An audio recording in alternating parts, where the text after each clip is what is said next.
to another episode of Invalid Entry. Today we're going to be looking at some of the software architecture of the project Scribbles, which I've been building as part of the Norwich Hackspace lockdown challenge build. Last time I actually talked about the physical build of it and some of the drawings that we were doing. Today I actually want to go through the architecture of the software side of it and the control mechanisms we put in place. So I usually do this in my head. When I'm at work I do it on paper because I have to explain the architecture to lots of other people, but I always like to have a really strong architecture because that's kind of what I do.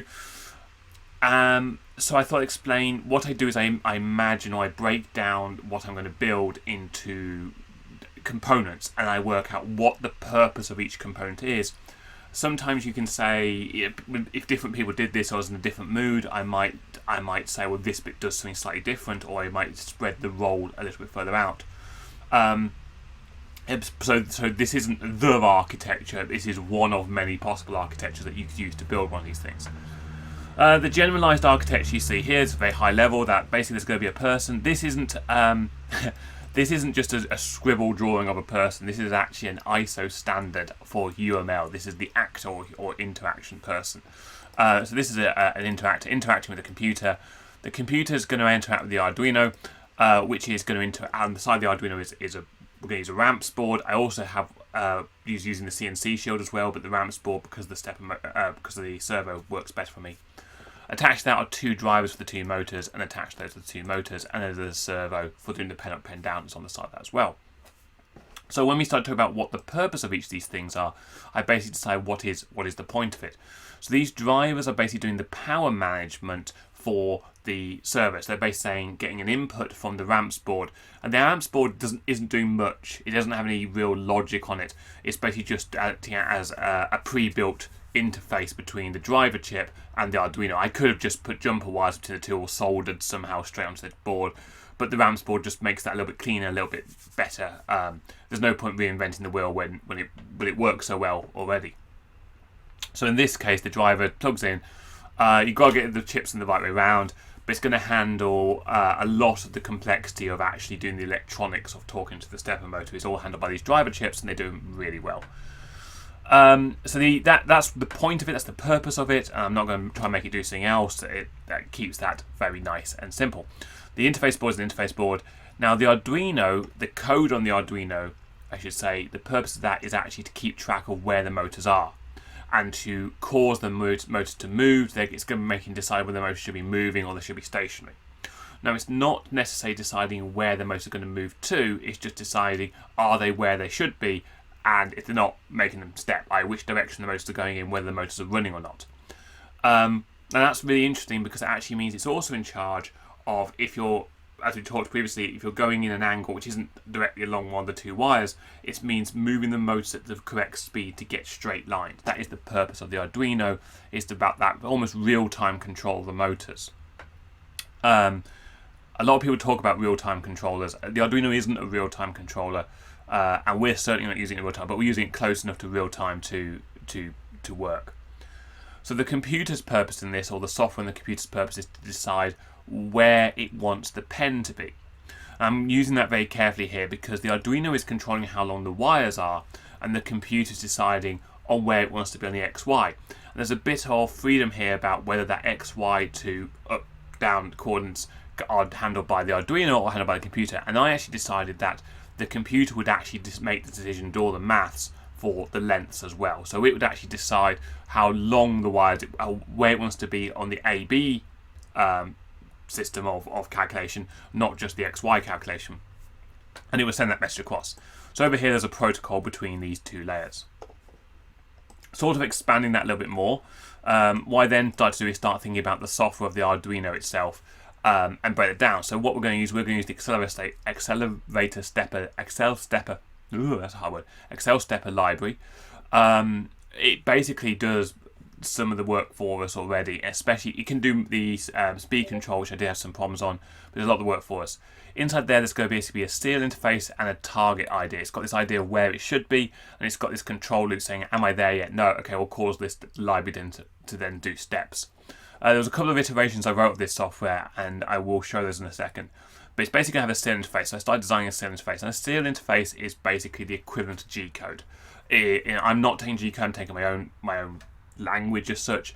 But it's basically going to receive instructions. It's then going to execute those instructions inside that control loop. And the loop is very much like the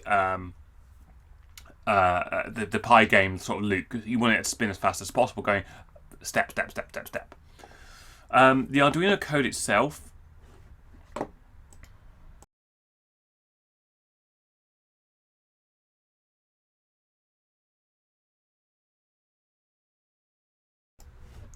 So the Arduino code itself sits like this.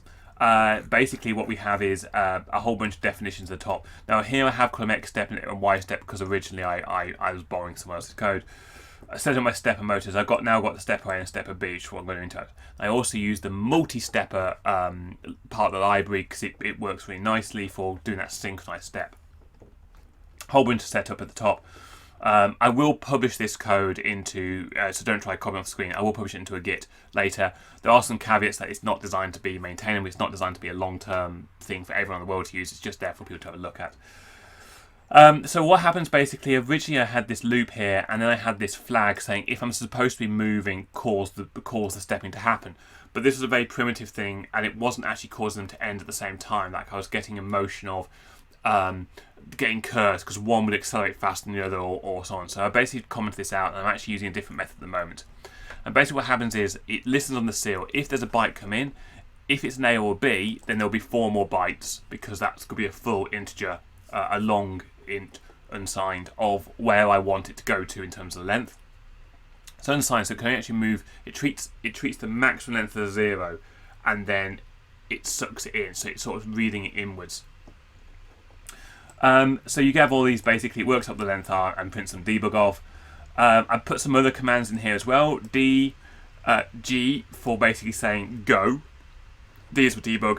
S is for stop. Although at the moment, because I've had to use this run to position function, it actually blocks on the G. So it prints off G, dumps some debug out. This is a really important line. I was inventing my own language. I was going to say each line was going to be a statement, and if it started with this, it was a comment rather than an instruction. But I'm actually using this as the marker for move to end. So it goes, yep, reach move end. S for stop and R for reset. And reset actually doesn't reset it. Reset actually just tells the Arduino it's at the home position because there is no. It's an open loop system. When you look at this diagram here, there is no sensors for it to know if it's reached maximum length. There is no way for it to auto home or know if I just turn it on to know how long these wires are. It requires us to tell the system. So what we do is we move it to the reset position, which is just a little bit further down here actually, and then we take an R. So when it boots up, it boots up into the Arduino. It boots up into the 0 position, but sometimes I'm halfway through the build, I don't want to reset the Arduino, I just sort of move it back to the reset manually and send it an R command and it goes, yep, I've reset now. And I've got a C as well for, I decided to use C and X. I couldn't use up and down because D is debug, so I use E and X. So C for clear and X for make a mark. It's pretty bad. That's what it is. So basically this is going to cause the server to go up and down, and there's a bit of slow. Originally it was like go to 90 and go to 0, but actually I realized that they sort of threw the thing off the board so I had to slow down how fast the pen up and pen down motion actually was. So there's a lot of optimization here. There's a lot of things that could be done to make this actually a better code. But it's a very simple. I think the point here is that the entire code here is 179 lines of code. It's a really tiny build, and it goes onto the Arduino Mega. So, with that in mind, what we can then start doing is start thinking about building a Python script to interact with it. So if I run that, I actually can type in serial by hand. Doing the A and B positions are a bit of a pain because I send binary data. I can't just, and some of the low numbers are like 0x00. I don't have a button on my keyboard that does that. That's printable. So it's easier than just to write these functions. So I basically went through and wrote a function that took a motor, a letter A or B, so it was a location, i.e. a number, how big it wants to be, and the serial object. I did consider making a class, but to begin with I just built it as discrete components. Move it over a little bit. And it basically says, yep, open, if it's open, send the data and wait for something to come back. Because each of my commands send a response, it waits for that response. This does mean, say, this locks until it gets the response. So if you haven't got the serial port working, you haven't got the Arduino code loaded, it will just sort of hang and you have to stop. Notice here I'm running this in a Jupyter notebook because it's still in my prototyping phase of the project. So I wrote one of these for each of the functions. I wrote a set target, get debug. I made a function called go because I want it to go, making a bit of fun. I wrote a stop function. The go function is quite interesting because it basically sends the go.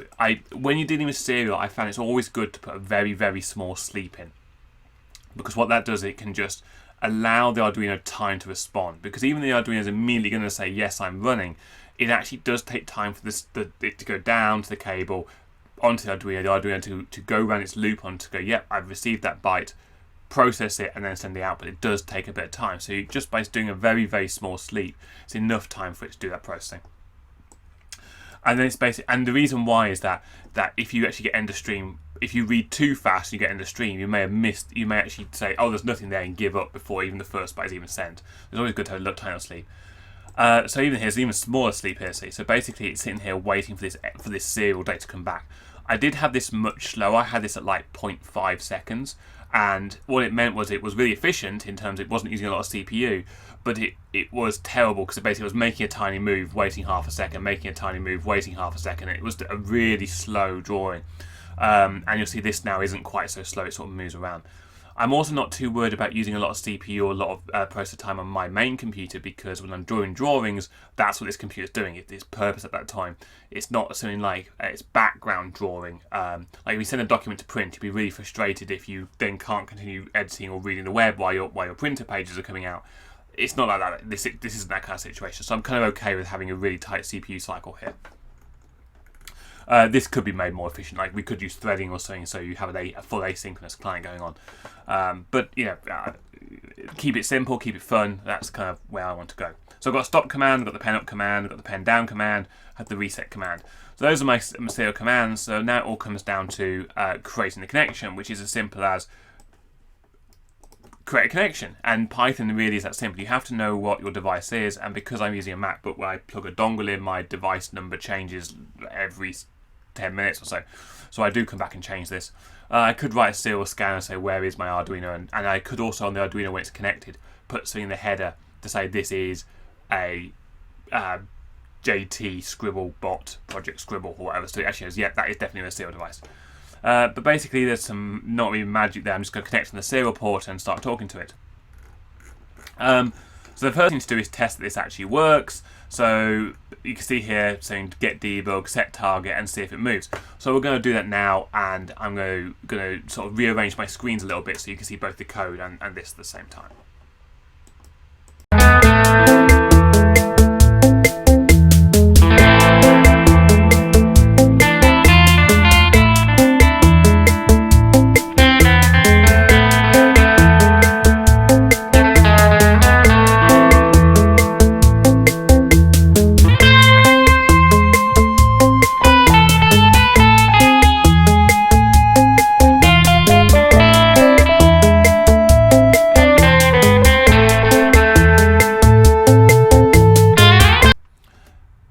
Very briefly, getting ahead of myself, one of the things I wanted to talk about before I actually showed the Python code complete is the architecture of the computer side. So here we've sort of expanded that box and what's going on inside of it. What I would like to do is have an interface, which is those Python snippets of code you've just seen. And also then I want to be able to control it. So I'm not going to be writing Jupyter notebook saying go to, go, set X, set A. I'm actually going to write some code here to write to that interface, and then I'm going to write some other things. Either I'm generating it directly in a script, like spirographs, those kinds of things, or I'm going to actually do this thing where I'm going to follow a path, and that's actually, I've already developed that, and you've seen some snippets of that already, where the path is defined as an array or as a journey, and then it's just going to go, right, now go to that next step in the path and follow the path around and cause it to draw a picture.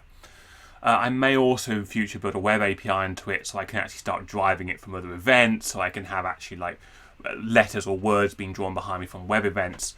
But that's a little bit way down the line, and it probably then interacts with the path follower, so it isn't just always a web thread. In front of that though, once I have this path, I've basically got some options on how I make this. So I've decided I'm going to have that as a set of JSON files that can be loaded up by the path follower tool. So anything that can then make these files I have got an SVG process. I've built that as a prototype already, and I can demonstrate that. As some of the things you've seen already in the snippets are from SVGs. And I've also got this idea of the Scribble tool. I've got this idea of building Spygraphs, which will generate files and drop those in. So I'll demonstrate those as I go through, and some of those will be their own videos in their own right, and some of them won't be videos but blog posts where I talk about some of the complexities of like SVG. So that's what I've done here, and we're basically just looking at this interface and checking this interface works. And once we have a nice solid interface, then we get to look at some of the fun things over here.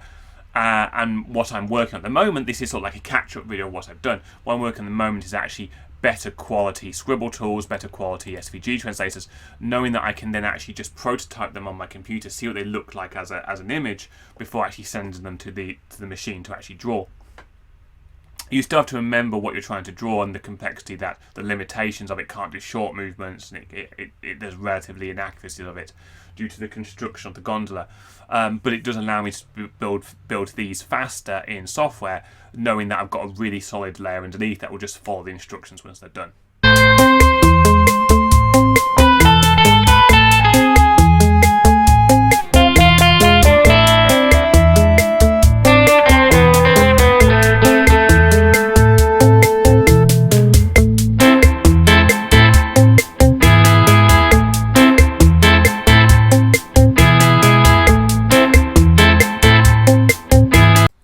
Okay, so hopefully on the screen right now, I'll just readjust this a little bit, is you can see the robot in the top right, and you've got the code that I'm using in the bottom left. So the first thing we do is we actually connect to the serial device, and as I said, this number here changes for me because of my computer equipment. And over here I can then start sending commands. So I suddenly get commands, and it gets back the information. So what I want to be able to do now is remember what my commands are, which are set, target, motor, and things. So I want to do, at the moment it thinks it's at 0, 0. Now it's really important that at the moment I'm talking about A and B length. So this is the A length and this is the B length. So what I'm going to do now is I'm actually going to do set target A, or set target underscores, because I know what the consistency is. It's motor A, and I wanted to go, I don't know, 5,000. Now if you build this, the number of steps it drives actually depends on the micro setting of the driver board. There's some jumpers on the driver board that changes the number of steps it will do per step, or steps it will do per pulse. Where it does a full step, or it does something called half steps, quarter steps, micro steps. So we'll see what 5,000 gives us. What I'm saying is if you do this, you have different jumper settings, you will get a different distance. I know 5,000 is going to be a good number. I don't have to give a direction because it thinks this is 0, so it's going to move 5,000 that way. And this line isn't going to move whatsoever. It's just going to be, this wire is going to move, is the idea. So we should see like an arc at the end of it. The serial and output. So here I also put output on because when I'm running like a whole bunch of commands, I didn't want all the output to come on, so I will put output on. The serial is the serial, and output equals true. And that doesn't do anything. It didn't move, didn't twitch. I'm just going to take the pen cap off, and that's fine. Okay, that's absolutely fine. So now what we do is we actually move, and that was 5,000 steps. And because of that very slight delay, we can now take this away and actually have a look at that. Because the power is on, the motors are locked. So that was a 5,000 step line. The little ticks on either end are because I manually put the machine away and back in again. Now the interesting question is that always 5,000 steps? So what I'm going to do is I'm going to take the cap off.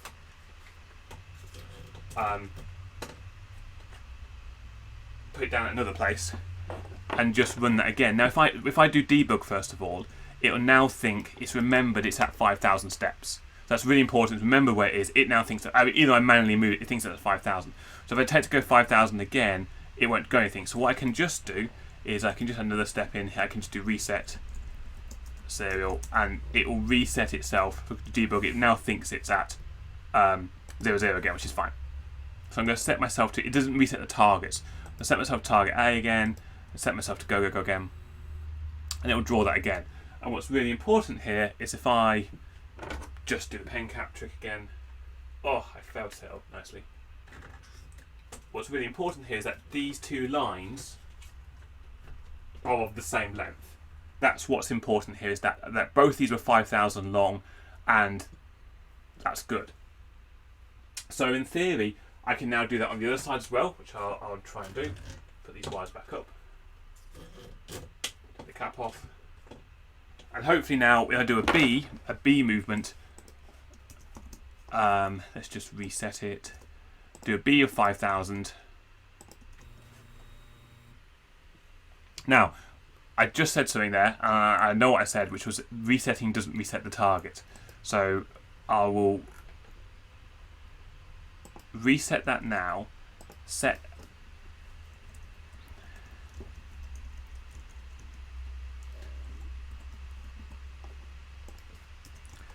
A and B to 0. Just because that then resets the A and B target, and set B to 5,000, right? So I'm going to run that now and run go, and that will then draw the 5,000 line there. I'm just going to let A out a little bit and draw another 5,000. Reset. B is still set to 5,000 at this point. Draw it again, and I show 2 lines of B. Just to as a final double check before I get my paper out or my ruler out and start measuring these lines. One of the things we can do now is we can start imagining this as a mini script. So we can reset it. It thinks it's at 0, 0. It thinks it's 0, 0 here. So what we can actually do is set A to 5,000. We can call go. We can then set B to 5,000. We can go. We can go. Now I haven't reset A at this point. It's very important. Let's put the nice places. I can set A to 0. We can go, and we can set B to 0, and we can go.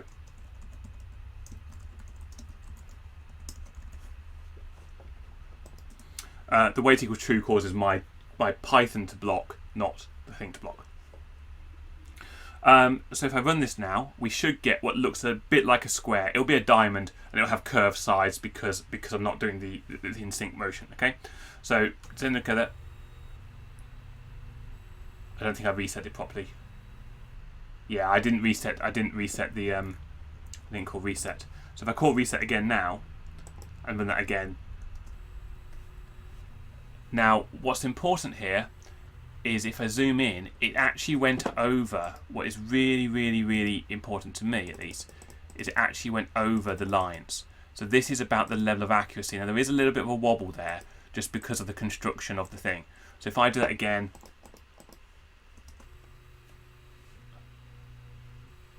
I'm repeating that point and it's going back to the home thing. If I change this to now 10,000,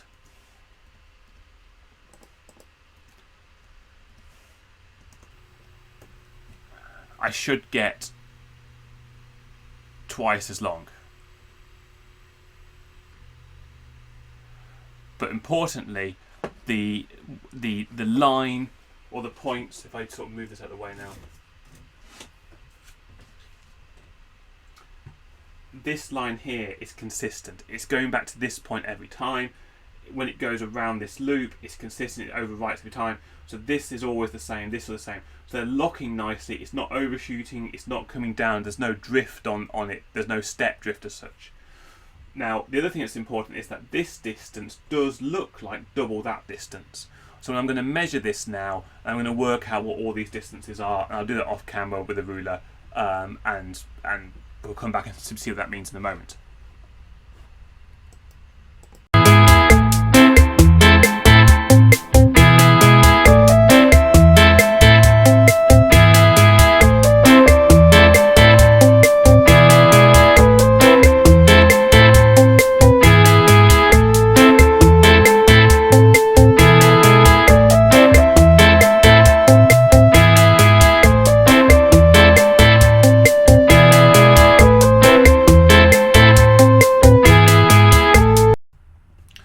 Okay, so what we have here is a number of figures on the board. And I've done these in millimeters to the best of my ability with a tape measure. I actually think I'm going to come back and measure with a more accurate tool later. Draw probably more lines and come back with a more accurate tool. But basically what I'm trying to do is I've got a stepper motor. On the stepper motor is a toothed cog, gear if you like, but it's a cog. And I have a timing belt. Timing belt is smooth on one side and has teeth on the other, which are the same size as the stepper motor. So as it steps, it turns a certain amount of distance this way or vice versa. And it's the number of teeth that move in that area. Let me go up a little bit. Number of teeth that move along that line, that is the millimeter per step. Now that's going to be a very small number because these lengths here were 10,000 steps and these were 5,000 steps. It's only moved 125, so it's 125 over 10,000 or 10,000. Yep, don't lose decimal place for that direction. But what I found was for the other direction the scale was different. It was close. It was close. I actually found I got averaged these numbers out, but this direction is slightly longer than this one in terms of one step moves slightly longer. And so it's a very, very small number, and you've got to watch whatever language you're in isn't going to lose the precision on those when you're sort of doing bigger distances. That may come into play. But yeah, that's the idea, is I can basically say, yes, I know where I am and where I'm going to go based on these figures. So I can now translate millimeters. If I want to go to a certain distance in millimeters, I can use this maths to sort of scale my answer at the end. So I'll be including this figure later. You'll see there is a value called step per millimeter A and step millimeter B in my code, which we'll come back to. But first of all, I actually don't want to work in A-B movements. Oh, I did want to show one more thing. The one more thing I wanted to show very briefly was that in code, I sort of alluded to it here, but I didn't actually demonstrate it, which is that I can actually here say I want to actually set A and B to 0, which I fine wherever it is now. I can set these to a random value. So I can set these to 1,000, I can set this to 2,000, 20,000, and if I run that, it will actually go in a straight line. It doesn't curve at all. So even though they're doing a different number of steps, both motors have to stop moving at the same time, and both motors have to start moving at the same time, and they have to do a different number of steps per second to get there. So if I now set this to being, I've just run that again to be honest with you. Oh, yeah, because I didn't reset it. Reset.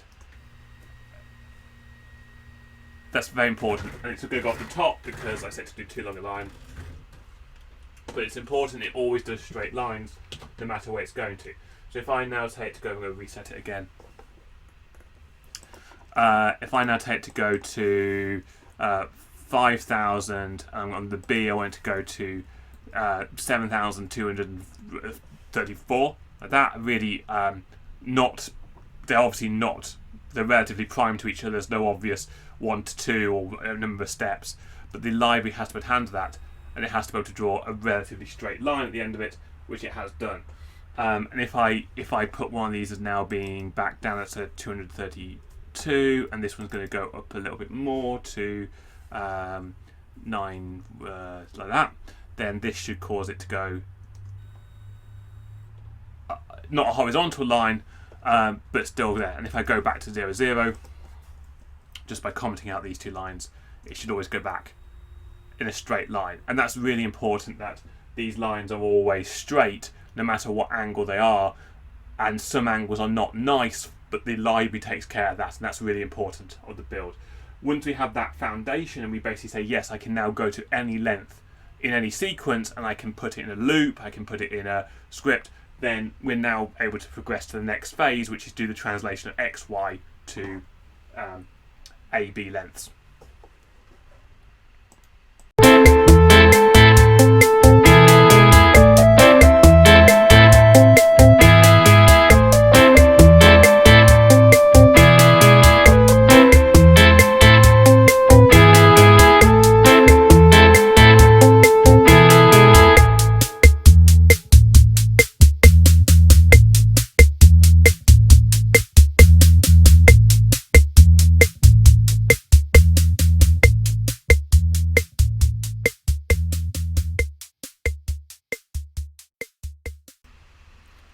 Okay, this is like my third attempt at recording this bit. This is the most mathematical part of this entire build. And it's not that hard. It does use high school maths, and one of the comments I had in my previous video was that I made the assumption everyone has done high school maths or can remember it, which I agree. I'm weird in that I can remember my high school maths. Basically what happens is I want to go to XY, so first of all I'm going to use a coordinate system where I have to set my reference. So this is going to be 0, 0 when I'm talking about XY coordinates, and this is going to go more positive is down here. So this is lots. It doesn't go positive that way like you might expect a graph. It goes like a computer screen. 0, 0 is the top left, lots is the top bottom right. This is the A length, this is the B length. I've labelled them A and B. And also I've got this point down here which is 800, where A is 800 and B is 800, not 800 by 800 across. It's relevant because what I want to do is I basically want to go to a location, so I want to go to 500 millimeters across by maybe 600 millimeters down. Okay, I'm always going to start from my reference. So the first thing is I want to know what the lengths of these distances are to begin with, right? So this is where the high school maths come in, and it is Pythagoras' triangle. It's a right angled triangle here. So basically the hypotenuse, which is this value here, squared, equals one side squared plus the other side squared. Okay, or to rewrite that slightly, in this case I can take that square off and square root the entire other side. That is Pythag for you. In Python it's really easy. I had my function open a second ago. In Python the function like that looks like that. Translate xy to ab is my function. I will move that onto the screen. So basically I just split the coordinate into two numbers rather than it being a tuple. And I basically say, yep, the A length is the square root of the two sides put together. The next point is how long is that wire? Well, I can't use the same trick because I need to know what this figure here is, and there's no line here. So one of the things we know instead of me doing the calculations every time and keeping another number, is we measure the distance between the two motors. As long as that is fixed for your build, and if you rebuild it, you just remeasure it. This distance here is now your total distance minus the distance where you're going to go to.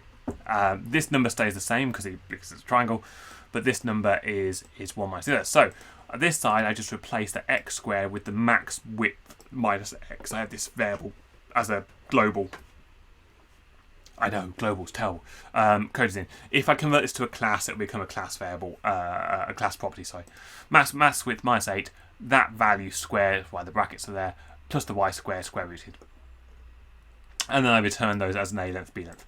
So we now know what these lengths should be when it's there. Now the stepper motor though, my Arduino doesn't actually know how long the lengths are. What it thinks is, it thinks here the length is 0, and it thinks a positive movement is not extending the wire but pulling the wire in. So what I actually want to know is how far along the A do I need to pull, and how far then along the B do I need to pull. And I won't pull them A then B. I'll pull them both at the same time, like I just demonstrated. They'll do synchronous movements, they get to the same point.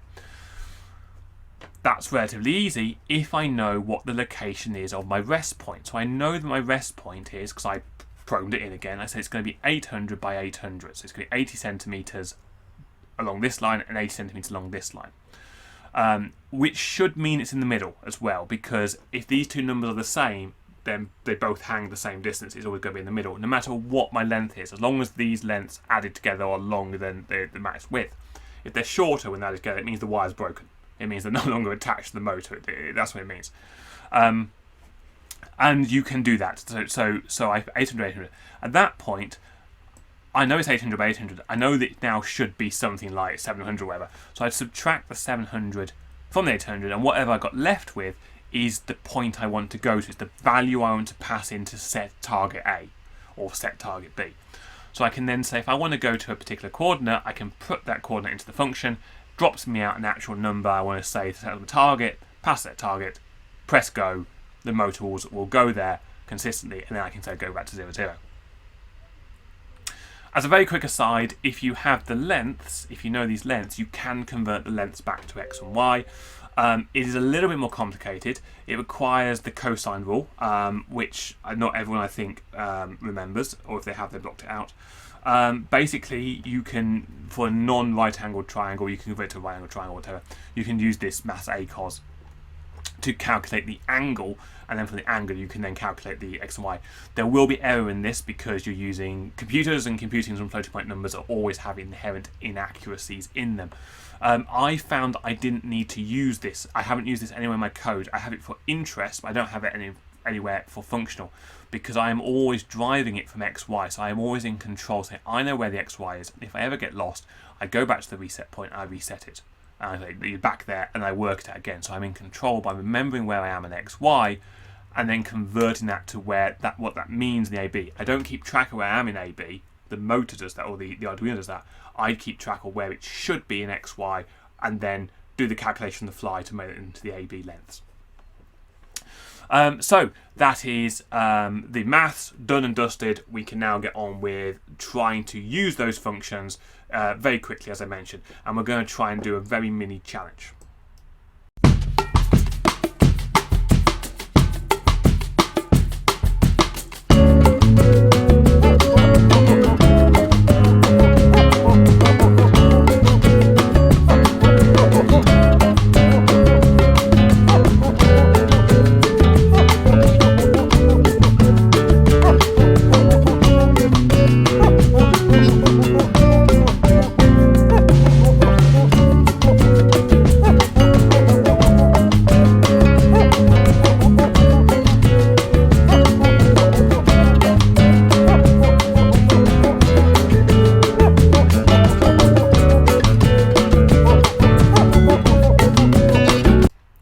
There's nothing more fun than live coding, so what we're going to do is we're going to basically start with this target coordinate.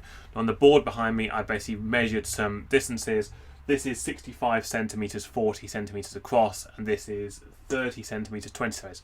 That is, we're going to go to this as close as possible, and then where we end up, we're going to go from there. We're going to go to there, then we're going to go back to our home. The home is marked as a little circle as well. There will be some inaccuracies, but we'll just try and get as close as possible. So the first thing to do is sort of know where our reset point is. So I'm just going to bring that in from my paste buffer here. Okay, the target length will be translate XY to AB, which is going to just do that square rooting that we talked about, target chord.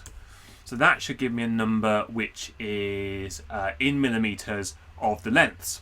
But I don't want the length, I want the length I'm going to travel, I want the other length. So that's going to be what I'm calling neg lengths, or travel lengths. Ooh. Equals the reset point, 0, minus the target lengths, 0. And then the same again, but for the second component of that coordinate, so 1 and 1. Did I put a bracket there? No, there's now 2 brackets there, I only want 1. So if I print travel lengths, that should say, yeah, it wants to move, it thinks it's going to pull in the first one by 36 and the second one by 287, but 28 centimeters and 3.6 centimeters. Now, that again, it's not very useful because my step modes work in steps rather than millimeters. So the next thing I want to know is I want to have a couple more variables here, which will be a step per millimeter. That's going to be 125 over 10,000 that we worked out earlier, and the b step per millimeter, I'm also going to put as 125 per 10,000. So at this point, if I want to go a certain number of millimeters, what I should be able to do is do travel steps is equal to travel length 0 times a step millimeter, and then the same again, but b number 1 be times the b step millimeter without that comma on the end. Print travel steps, and this should give me a number. Because it's lengths for that, should give me a number which is not what I wanted. So I'm just going to, I did these numbers backwards. It's 10,000 divided by 125.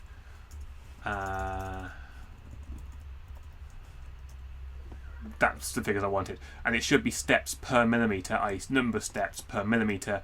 So if I did 20,000 steps for my calibration, I put 20,000 there rather than 10,000. That's my calibration doing. So that is my travel steps. So now what we're going to do, after we've done that, is we're going to do set target A to being travel length steps 0.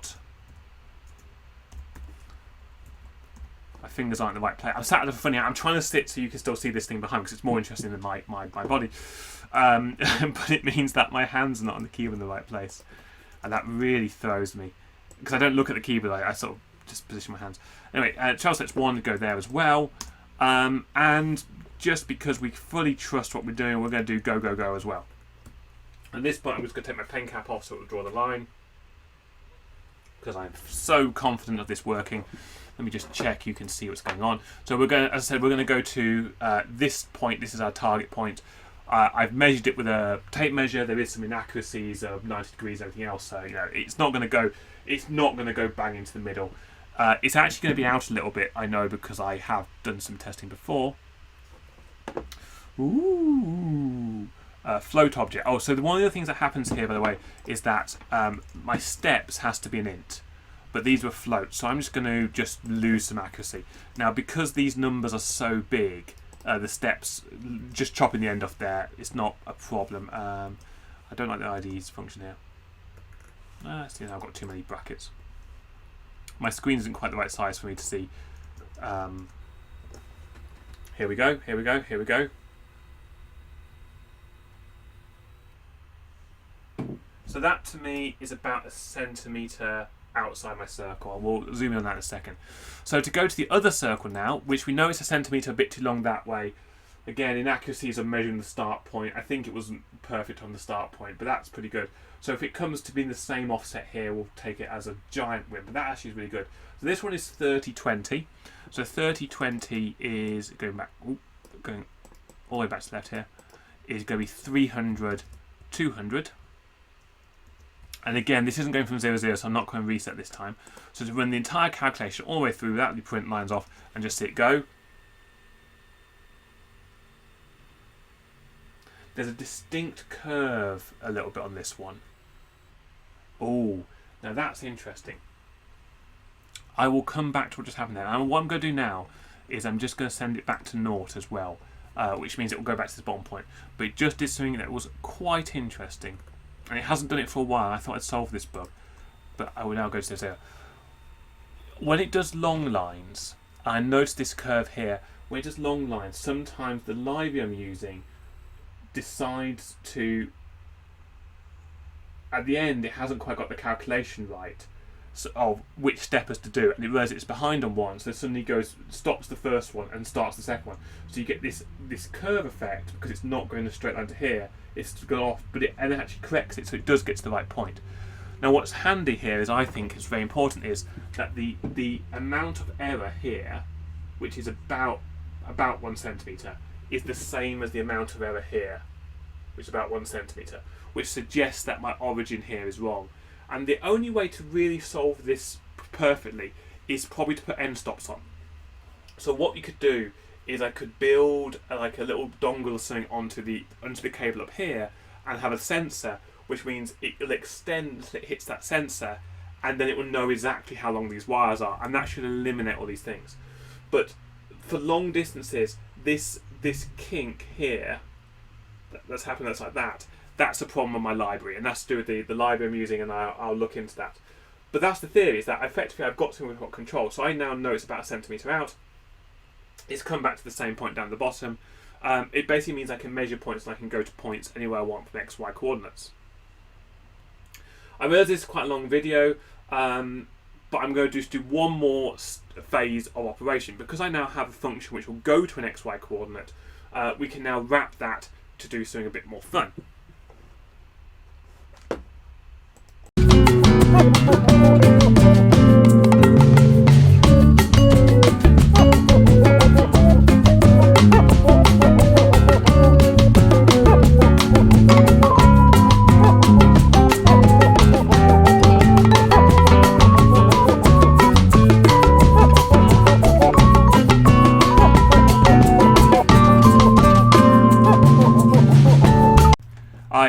apologise. I have recorded this final thing about 6 times now, and every time I reset it, and every time I forget to hit record. So we are recording now. I didn't wipe the whiteboard. So what you're about to see is me draw this box on the page for the 15th time. The surprise and novelty of it working has gone from my voice because it works every time. In fact, I'm not even resetting it very well this time now. So it is being reset to the start point. We have here a function which takes an XY coordinate, a serial port, and it goes to that location. So what we're now able to do is we're able to express a path as a series of XY locations from the top left, and that's really important because it means I can now take things like SVGs or spirograph calculations. As long as I can reference them XY in the top left, I don't need to worry about this AB calculation anymore. So a very simple loop for pointing path. Please run the path, and it will now go to this location here and draw the box which was on the screen that you just saw when I started the recording for the 7th time today. Whew. Okay, so there is no surprise here. While you're watching this, please feel free to hit like and hit subscribe, or leave me a comment. Please feed the YouTube algorithm by leaving a comment. I know some of you guys are interested in building one of these, or maybe you have an idea of what you want to see drawn, and I can maybe draw that on mine if you want to. So please hit me a like or send me a message in Discord or via whatever method you use to talk to me, Twitter or whatever. Look, it's a square, it's a rectangle to come back to the start point. Horizontal line, vertical lines, works perfectly. Where we're going to go now with the code though is look less at doing this kind of thing. Don't worry about the AB lengths anymore, but instead concentrate on those XY coordinates, which means I'm going to start, if I go back to this mode and reset my camera a little bit, we can now start talking about doing things where actually we encode that array as a JSON file, and actually it won't be an array of points, but an array of points, where each of the inner arrays is a path, and then it's a pen up, pen down between the arrays. So you say pen up, move to the start, pen down, do that path, pen up, move to the next, start the next one, pen down, do that path. So you can do more complicated objects. Because I can define them as arrays, I don't need to worry about just 4 or 5 points. I can actually break these lines down to lots of little points, which means I can do what look like curves, even though it's a collection of small points. And there's a whole bunch of work to do on simplifying lines, so I don't have lots of 1 millimeter movements, but more general movements of about a centimeter. If the movement is less than a centimeter, it's not worth doing on this machine. And I have got a blog post up already about line simplification, path simplification, and I have got an upcoming episode on coordinate simplifications. But I'm able to do that now in software, and I can actually render and visualize them before putting them on the machine to make sure they're going to work. There's also a scaling matter, so you may have an SVG, you may want to scale the points up. There's lots of conversion, there's a lot of little bits to do.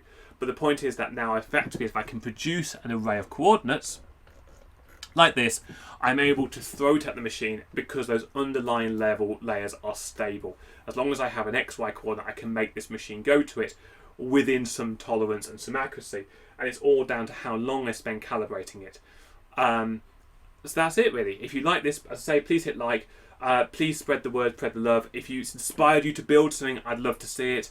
I have had some comments about alternate drawing machines people would like to see, which I might try and build after this one. There are some cool ideas, spirograph based machines, because I'm always up for over engineering a spirograph. That is definitely the way forwards in life. But that's it for today. So thank you very much for making it this far through the video. I do apologise for it being a bit stop-start because I've had a lot of problems with my recording software today. So until next time, thank you very much.